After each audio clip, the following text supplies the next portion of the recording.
Hey everyone, I am back with question time. This is sort of a get to know me video, sort of a just me answering questions, but a lot of these questions were submitted by my Twitter followers, so if you want to be part of this in the future, go follow me there at @authorjjhanna. You can also find me on Instagram, Tumblr, Facebook, Pinterest, literally everywhere. If you want a full list, look down below. There's also links. What is your favorite author writing themed movie? Probably Finding Forrester. My mom found this movie for me when I was in high school, and she introduced it to me, and I loved it. Ever since then, since watching that movie, I had been looking for a sort of crotchety old writing mentor who would tear my work apart and teach me how to be a better writer. And that's exactly what I found when I went to college, so that was a dream come true. Do you prefer silence or music when writing or editing? I have to have music in almost every aspect of my life, and I'm a little bit odd in that I really prefer to have music with words. There are some times when I don't want any words to my music where it's like just the instrumental backgrounds. Like if I was writing fantasy, for example, and I was doing world building and setting up the scene, then yeah, having the music with words could be more distracting for me as I try to world build. But because most of my books take place in our world, and and my writing is heavily influenced by a bunch of TV shows that I watch, mostly crime shows, I'd have a tendency to go through those TV shows and make Spotify playlists of all of the music they have playing in the background. That or I go find the Spotify playlist for the TV show. Some people do that as well. They make them for me, and then I get to just listen to them without having to do all of that work. But most of my favorite TV shows I have that playlist for, and usually those playlists are the ones that I listen to while I write or edit. Should you write from the heart, what you want, or write what's currently or will be selling? That is a hard question.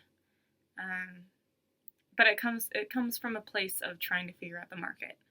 And the thing about the market is that it's constantly shifting, and even if you're supposed to know what's going on in the market, you don't really know what's going on in the market, and it's kind of an educated guess every single time that you ask an agent or an editor about trends. Like, we can tell you what we think we'll see, we can tell you what we're projecting to see, we can tell you guesses based off of what we expect will be happening in the future.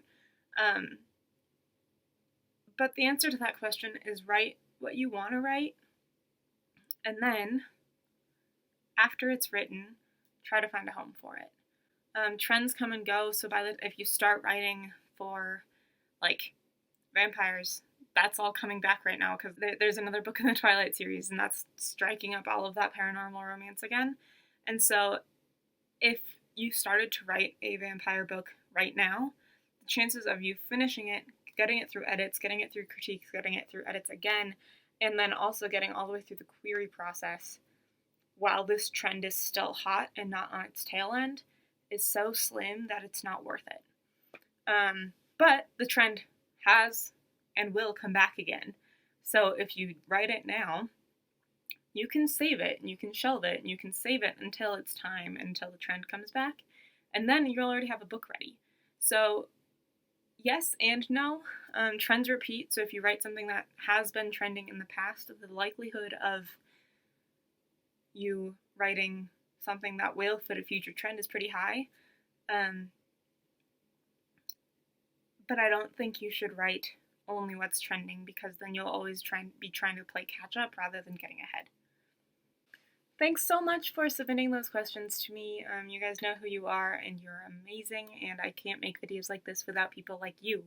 So I hope those answered your questions, and if you have other questions, put them in the comments and I will address them in a future video, or just tweet at me. That's kind of fun sometimes too. Alright, until next time, I'll see you then. If you want to be part of my writing journey and part of my life, one of the best ways that you can do that is to join my Patreon family. I have 4 different tiers: a $1, a $3, a $20, and a $50. All of them provide different options for things that you gain by being part of my Patreon family. The $50 slot gives you a consultation time with me, which is $10 cheaper than a typical consultation slot for me. It's a one-time offer, so after you sign up the first time, you don't get it a second time if you cancel and sign up again.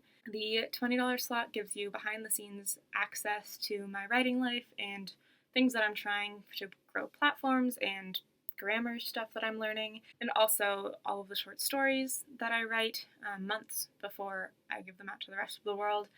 The $3 slot gives you those short stories, and then the $1 slot gives you life updates that are unique to Patreon and writing updates that are unique to Patreon. And eventually that will include things like cover reveals that are only found on Patreon and other stuff like that. So I would love for you to join me, and I can't wait to see you over there. There's a link down below, but it's also right here. So go join me on Patreon, and I will see you next time. Until then, take care. Bye.